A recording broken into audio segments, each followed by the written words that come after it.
ശ്രീനിവാസൻ മലയാള സിനിമയ്ക്ക് ഒരുപാട് തന്നിട്ടുണ്ട്. എനിക്കുൾപ്പെടെയുള്ള ഒരുപാട് കലാകാരന്മാർക്ക് ഒരുപാട് കാര്യങ്ങൾ തന്നിട്ടുണ്ട്.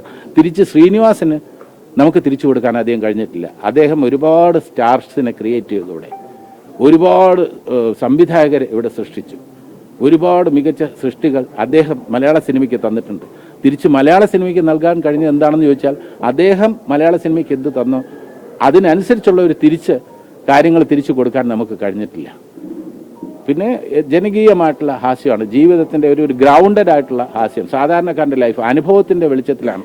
വായനയിലൂടെ തനിക്ക് ലഭിച്ച അനുഭവം, പിന്നെ ജീവിതാനുഭവങ്ങൾ, തിക്തമായ അനുഭവങ്ങളുടെ തീച്ചൂള എന്നൊക്കെ പറയാം, അതെല്ലാം തുറന്ന് പറഞ്ഞിട്ടുണ്ട്. കാരണം ഭേദപ്പെട്ട ഒരു കുടുംബത്തിൽ, സാമ്പത്തികമായിട്ട് വലിയ കുഴപ്പമില്ലാത്തൊരു കുടുംബത്തിൽ ജനിച്ചിട്ട് പിന്നീട് തകർച്ച വരികയാണ്. ആ തകർച്ചയൊക്കെ വരവേൽപ്പ് വന്നിട്ടുണ്ട്.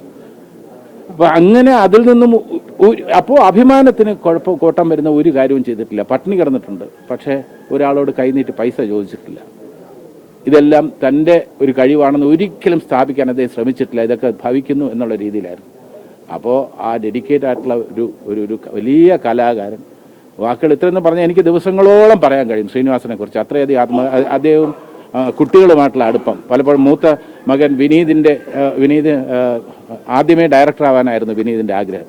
അപ്പോൾ ശ്രീനിവാസൻ എന്നോട് പറഞ്ഞു, അവൻ വിഷ്വൽ കമ്മ്യൂണിക്കേഷൻ, അവന് ഫിലിം ഇൻസ്റ്റിറ്റ്യൂട്ട് എന്നൊക്കെ പറഞ്ഞ് നിൽക്കുകയാണ്, നീ അവനോടൊന്ന് പറയണം, ബേസിക് ഒരു എഞ്ചിനീയറിംഗ് ഡിഗ്രി എടുത്തതിന് ശേഷം എവിടെ വേണമെങ്കിലും പോകാൻ പറയണം എന്ന് പറഞ്ഞ് എന്നെയാണ് ഏൽപ്പിച്ചത്. ഞാനാണ് വിനീതിനോട് പറഞ്ഞത്, വിനീത് എങ്ങനെയെങ്കിലും ഒരു എഞ്ചിനീയറിംഗ് ഡിഗ്രി കംപ്ലീറ്റ് ചെയ്യൂ, അത് അദ്ദേഹത്തിൻ്റെ ആഗ്രഹമാണ്. അതിനുശേഷം സിനിമ എന്ന് പറഞ്ഞ ഒരു റിസ്കി ഫീൽഡാണ് എന്ന് വിനീതിനെ ഞാൻ കൂടെ ഉപദേശിച്ചാണ് വിനീത് എഞ്ചിനീയറിങ്ങിന് പോയത്.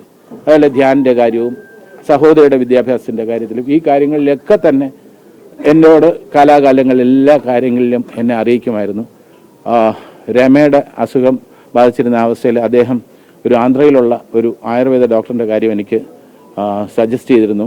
പക്ഷേ എനിക്ക് തന്നെ അറിയാമായിരുന്നു രമയുടെ ഒരു ന്യൂറോ കേസാണ്. അപ്പോൾ അതിനകത്ത് ആയുർവേദത്തിൻ്റെ അത്ര സ്കോപ്പ് ഞാൻ കണ്ടില്ല.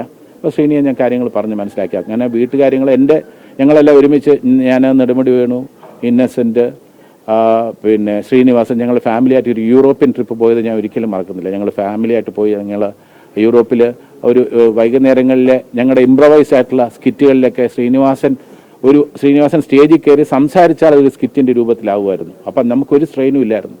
ഫാമിലിയായിട്ട് പോയിട്ട് ഒരു ഫാമിലി ട്രിപ്പായിട്ട് എൻജോയ് ചെയ്തു. അങ്ങനെയുള്ള ഒരുപാട് നല്ല നിമിഷങ്ങൾ എന്നെ സംബന്ധിച്ചിടത്തോളം ജീവിതത്തിൽ ഒരിക്കലും മറക്കാൻ കഴിയില്ല. ഞാനാക്കിയതിൽ ഏറ്റവും വലിയ പങ്ക് വഹിച്ചിട്ടുള്ള ഒരു വലിയ വ്യക്തിയാണ് എന്നെ വിട്ടുപിരിഞ്ഞിരിക്കുന്നത്, മലയാള സിനിമയെ വിട്ടുപിരിഞ്ഞിരിക്കുന്നത്.